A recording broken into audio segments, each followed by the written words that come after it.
योगी सरकार को यह बताना चाहिए कि युवाओं के लिए क्या किया। नसीमुद्दीन सिद्दीकी, महापुरुष के प्रति विवादित बयान देने वालों को सजा मिलनी चाहिए।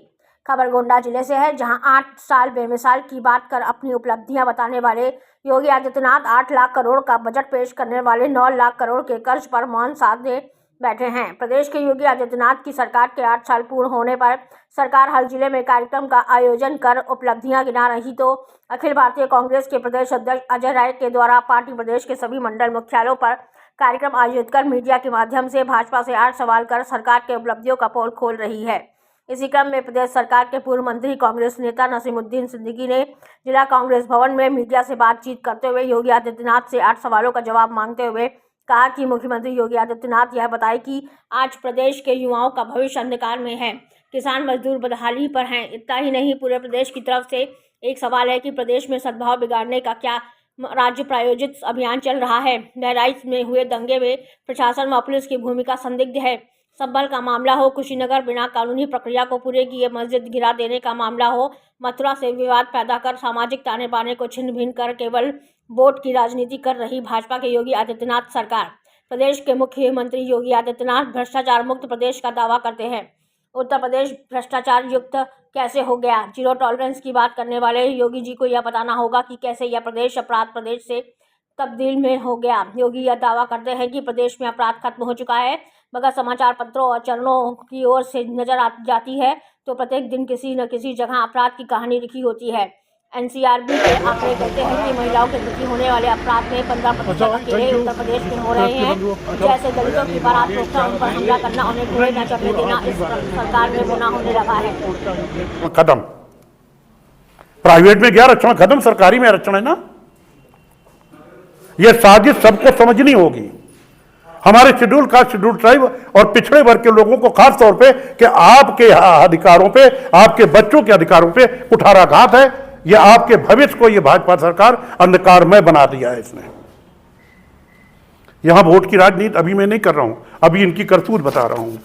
अगले 2 पॉइंट और मैं 2 मिनट में कह दूं। 133 करोड़ रुपए के से अधिक का फर्जी क्लेम का मामला प्रकाश में उत्तर प्रदेश सरकार का आया है। 133 करोड़ रुपए का स्वास्थ्य विभाग में फर्जी क्लेम का। योगी जी देश के सबसे बड़ा बजट होने का दावा करते हैं, मगर स्वास्थ्य विभाग में मात्र 6% ही धन आवंटित किया जाता है और आवंटित करते हैं। नीति आयोग के 17 राज्यों के स्वास्थ्य सेवाओं पर किए गए सर्वे के अनुसार उत्तर प्रदेश स्वास्थ्य सेवाओं के मामले में 18वें नंबर पर है। भारतीय जनता पार्टी जितनी मजबूती में थी है, इतनी मैंने कभी नहीं देखी जब से बनी। मैं जवाब दे रहा हूं, मेरी जवाब तो सुन लीजिए, और जब जवाब ना पूरा हो फिर सवाल डाल दीजिएगा। भाग नहीं रहा हूं, आप पहले उठ के जाएंगे, मैं पहले नहीं उठ के जाऊंगा। ये पार्लियामेंट के आंकड़े हैं कि जिस भारतीय जनता पार्टी की तीसरी बार केंद्र में सरकार बन गई, 1984 से 1989 तक पूरे देश में 2 एमपी थे। पूरे देश में, यूपी में नहीं। अटल बिहारी वाजपेयी, लाल कृष्ण आडवाणी, तीसरा बच कोई जीता नहीं, सबकी जमानत खराब हो गई। हमारी तो इतनी बुरी हालत ना कभी थी ना है। अगर भाजपा जैसी सड़ी पार्टी उस टाइम की, सुन लीजिए पूरी बात, यहां आ सकती है तो भाई हम तो अब पहले 27 देख लीजिए, फिर 29 देख लीजिएगा। पहली बार जब विपक्ष एकजुट हुआ, जब देश की आज़ादी से लेकर अब तक जब विपक्ष एकजुट हुआ, सत्तारूढ़ पार्टी को हार का सामना करना। पहली बार ऐसा हुआ कि 2024 के चुनाव में विपक्ष एकजुट हुआ और फिर सत्तारूढ़ पार्टी सत्ता में आई। क्या वजह है? देखिए साहब, जब विपक्ष एक हुआ और सत्ता से जो सत्ता पक्ष थे वो सत्ता से हट गई, तब आप भाई जवाब तो सुन लीजिए, आप सवाल मत कीजिए। मैं जानता हूं जब मैं कहूंगा तो कह देंगे कांग्रेस ही लाए थे, मैं जो जवाब देने जा रहा हूं। तब बैलेट मशीन नहीं थी, तब बैलेट मशीन, फिर से बैलेट मशीन ले आइए, फिर से फिर से, और हम अब उसका अब वही कर रहा हूं, तो आप कहीं कांग्रेस लाई थी, आप तो बेईमानी करने के लिए लाए थे। ये मनमोहन अब अरे भाई, इस देश का लोकतंत्र जो है, लोकतंत्र संविधान के अनुसार बाबा साहब डॉक्टर अम्बेडकर जो लाए थे, अब आप पूरी चीज नहीं सुनते हैं, तो मैं उसी का जवाब दे रहा हूं। क्या संविधान लागू है? पूरा संविधान लागू है। ये संविधान के तहत जगह जगह पे मॉब लिंचिंग हो रही है। ये संविधान के तहत शेड्यूल कास्ट के लड़के लड़कियों को मारा पीटा जा रहा है। संविधान लागू हुआ 54 में, एक सभा में उन्होंने कहा कि मौका मिले तो मैं इस संविधान को तहस नहस कर दूं। किसने कहा? बाबा जी ने 54 में कहा। 54 में हम कहीं दिखाएंगे? बिल्कुल भाई, लाई दिखाइए। हाँ, इस समय अब क्यों तहस नहस कर दूं? क्यों तहस नहस कर दूं? उनका जो उन्होंने बगैर कांग्रेस पर ये आरोप लगाया। देखिए, इसीलिए मैं कह रहा हूं, उन्होंने आरोप लगाया, बिना देखे हुए, वो चीज लागू नहीं हुआ। बिना देखे हुए हर सवाल को मैं काल्पनिक मानूंगा जो मेरी जानकारी में नहीं। मेरी जानकारी में जो है मैं जवाब दूंगा। कौन? नहीं, आपका 8 के बीच एक मुस्लिम परिवार सुरक्षित रह सकता है, लेकिन 100 परिवार 100 हिंदू परिवारों के बीच में एक मुस्लिम परिवार सुरक्षित रहता है, लेकिन 100 मुस्लिम परिवारों के बीच एक हिंदू परिवार सुरक्षित नहीं रहता है। इस बयान को आप किस तरह देखते हैं? ये उन्होंने इंडिया की बात, आप मेरी बात सुन, उन्होंने इंडिया की बात कही है या यूपी की बात कही है या पूरे दुनिया की बात कही है? यूपी की बात कही है। कहाँ असुरक्षित है हिंदू? मुझे एक बात बता दो, उनसे योगी जी से पूछ के बता दीजिए कि फला जिले के फला वार्ड में फला गांव में असुरक्षित है, मैं उनकी बात मान लूंगा। ये तीर मारने से काम नहीं चलेगा। जहां जहां भी मुस्लिम कंट्री है, दुबई में सबसे ज्यादा, वहां पर मुस्लिम राज है, दुबई में सबसे ज्यादा आबादी हिंदुओं की है, वहां इस्लामी कानून लागू है। अबू धाबी में मंदिर बनवा दिया। जो कहते हैं इस्लाम में मंदिर बनाना हराम है, तो इस्लाम के हिसाब से वहां अबू धाबी में इतना बड़ा मंदिर बना दिया। एक देश बता दो, पाकिस्तान और इसको छोड़ करके, वो बांग्लादेश पाकिस्तान को छोड़िए, वो हिंदुस्तान का हिस्सा है, वो हिंदुस्तान का हिस्सा है। एक बता दीजिए, पूरे दुनिया से जितना भी फॉरेन रेवेन्यू है, जितना हिंदुस्तान में आ रहा है, वो मुस्लिम कंट्री से आ रहा है। मैं हिंदू मुस्लिम की राजनीति करने नहीं आया हूं, और हिंदू मुस्लिम में मैं सवाल जवाब नहीं कर रहा हूं, आपका जवाब दे रहा हूं। वह योगी जी मुझे उदाहरण दे दें, मैं मान लूंगा। एक सवाल और है, जैसे कि इफ्तार पार्टी पे भारतीय जनता पार्टी लगातार सवाल उठाते हैं कि इफ्तार और इस पे, इसमें मोदी की सौगात नाम के लोग कैंपेन चला रहे हैं, जिसमें ईद पे सबको मुसलमान किट दिया जा रहा है। इसको किस तरह? अरे भाई, योगी जी, मोदी जी, पहले भी योगी जी ने इफ्तार पार्टी ज्वाइन की है।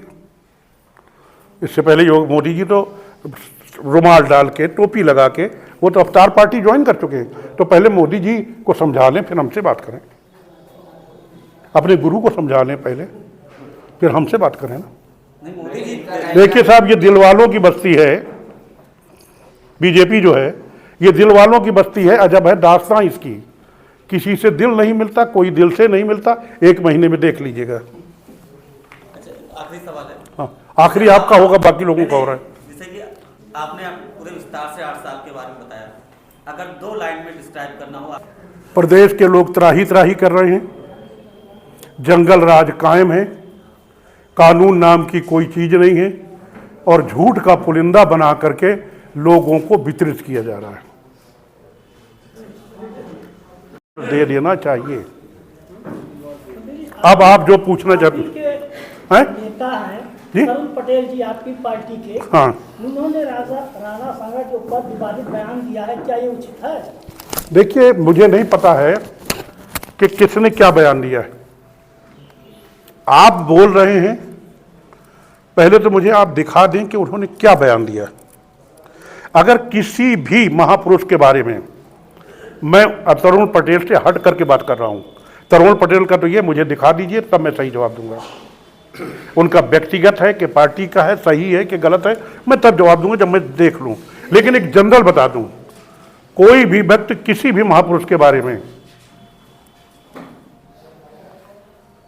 किसी भगवान के बारे में, किसी पीर पैगंबर के बारे में अगर एक लफ्ज बोलता है मैं उसकी निंदा भर नहीं करता हूं, बल्कि उसको सजा मिलनी चाहिए। तरुण पटेल मैं नहीं जानता क्या बोला है, हैं? क्या अबू आजमी के बयान क्या बयान दिया था कि औरंगजेब के जमाने में भारत सोने की चिड़िया थी। किस पुरुष के खिलाफ बोला? वो महापुरुष के खिलाफ बोला। तो औरंगजेब को आप क्या? अरे हमारी ओपिनियन है भाई, अगर उनकी, हमारी नहीं औरंगजेब के बारे में ओपिनियन, उनकी ओपिनियन है, उनकी होगी। मैं कह रहा हूं कि उन्होंने किस महापुरुष के खिलाफ बोला, मैं अभी निंदा करता हूं। यहां पर किसी महापुरुष के खिलाफ बोलने की बात हो रही है, किसी की तारीफ। लोग तो गोडसे की तारीफ करते हैं, क्या करें? गोडसे का मंदिर बना रखा है लोगों ने, क्या करें? उनकी ओपिनियन है ना। नाथूराम गोडसे ने, पूरी दुनिया जानती है कि हमारे राष्ट्रपिता, राष्ट्रपति नहीं, राष्ट्रपिता, आज अगर हमें आजादी मिली है कि जिसकी बदौलत महात्मा गांधी जी की बदौलत मिली, उसकी दिन दहाड़े दिल्ली में हत्या कर दी, उसका लोगों ने मंदिर बना लिया, ये उनकी ओपिनियन है भाई। सवाल इन्होंने दूसरा किया, आप सवाल दूसरा कर रहे हैं, और मैंने जो जवाब दिया उसके अंतर्गत आप सवाल करें। किसी महापुरुष का अगर किसी ने भी एक शब्द के साथ अपमान किया है, तो मैं कहता हूं कि मैं उसकी निंदा भर नहीं करता हूं, मैं अनुरोध करूंगा कि जिस लेवल पर उसको हो, अपने अपने लेवल पर उसको सजा मिलनी चाहिए। यहां पर तो वो अपनी तारीफ कर रहे हैं, जिसकी हम क्या कर सकते हैं। तो क्या उनकी बात पर कांग्रेस पार्टी समर्थन कर रही है? हम, कांग्रेस का ये मुद्दा ही नहीं है,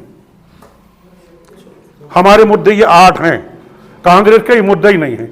वो सपा जाने और उनके नेता जाने, ये मुद्दा नहीं है हमारा। वो आपके कांग्रेस पार्टी के ही नेता तरुण पटेल जी हैं जो कार्यक्रम में आप दिखा तो दो भाई, मैं अभी जवाब दे रहा हूं। तरुण पटेल बोले क्या, बिना देखे हुए मैं जवाब नहीं दे सकता। आपने बात बेरोजगारी की थी, लेकिन भाजपा के ही लोग या भाजपा के मुख्यमंत्री, प्रधानमंत्री कहते हैं कि हमने राम मंदिर बनाया। क्या बनाया? हमने राम मंदिर बनाया, हमने कॉरिडोर बनाया विश्वनाथ में, और अयोध्या में असंख्य लोगों को रोजगार मिल रहा है। क्या अयोध्या से पूरा उत्तर प्रदेश कवर हो गया? क्या उत्तर प्रदेश केवल अयोध्या ही है? मंदिर बनाया, सुप्रीम कोर्ट ने ऑर्डर दिया, उसको हिंदू मुसलमान सब ने माना, और उनमें मैं भी मानने वाले में हूं, कांग्रेस भी मानने वाले में है, अध्यक्ष जी भी मानने वाले में है। हम सब उसको, सुप्रीम कोर्ट के आदेश का हमने स्वागत किया। ये मंदिर सुप्रीम कोर्ट के आदेश पे बन रहा है, और सुप्रीम कोर्ट के आदेश पे मस्जिद भी बन रही है। हम गंगा जमनी तहजीब वाले हैं, हम जाति धर्म, हिंदू मुस्लिम, मंदिर मस्जिद की राजनीति नहीं करते, हम मानवता की राजनीति करते हैं। और ये बिल्कुल गलत है जो कहा जा रहा है कि अयोध्या में रोजगार मिल रहा है। कितने लोगों के मकान तोड़ दिए गए? क्या इसका सर्वे कराया आपने? कल आज जाइए, करके आइए, कल फिर प्रेस कॉन्फ्रेंस करता हूं, बताइए। अगर सूची नहीं तो मैं बता दूंगा, कई हजार लोगों के मकान दुकान सब तोड़ डाले गए। वो चीख रहे हैं, पड़े हुए घाघरा, उसके घाघरा किनारे, सरयू किनारे, घाघरा सरयू एक ही, जो बदल जाती, चेंज हो जाती, वो एक ही बात है। मैं एक एक जगह से वाकिफ हूँ, चाहे वो 14 कोसी परिक्रमा हो, चाहे पूरा बाजार हो, चाहे जो गांव, कहाँ की बात कर रहे हैं, रौनाई की बात कर रहे हैं, बीकापुर की बात कर रहे हैं, कहाँ किस जिले की, एक गांव की बात करो, मैं नक्शा बना रहा हूँ पूरी यूपी के 75 जिले की, 300 403 विधानसभा की, अभी नक्शा बना रहा हूँ, मैं बता रहा हूँ। तो क्या ये आकलन नहीं कर रहे कितने बेरोजगार हो गए? जो वहां दुकानें लगाई हुई सब तोड़ डाली आपने, सब मकान तोड़ डाले आपने, सब नदी के किनारे जाड़ा गर्मी बरसात में प्लास्टिक की पन्नी लगा के पड़े हुए हैं, वो नहीं दिखाई दे रहा है आपको? ये नसीमुद्दीन सिद्दीकी ने किया कि कांग्रेस ने किया है? जी, कांग्रेस सबसे पुरानी बात, जब से देश आजाद हुआ गरीबी हटाओ का नारा। हमारे शीर्ष नेतृत्व के निर्देश पर हमारे देश के नेता, पूर्व कैबिनेट मंत्री और संगठन के रूप में एक बहुत ही बड़े संगठनकर्ता माननीय नसीमुद्दीन सिद्दीकी साहब आज प्रेस वार्ता करने के लिए आए। योगी सरकार के 8 साल की विफलताओं पर उन्होंने प्रकाश डाला। माननीय सिद्दीकी साहब को मैं बहुत करीबी से जानता हूँ। भले ही मैं दूसरे दल में था, दूसरे दल में थे, इनके कार्य करने की पद्धति और इनके संगठन की कार्यकुशलता उसको बहुत प्रभावित करता था। पहले ही संजोग है कि आज हम दोनों एक दूसरे के साथ कदमताल करते हुए कांग्रेस पार्टी को मजबूत करने के लिए लगे हुए हैं। मैं उनका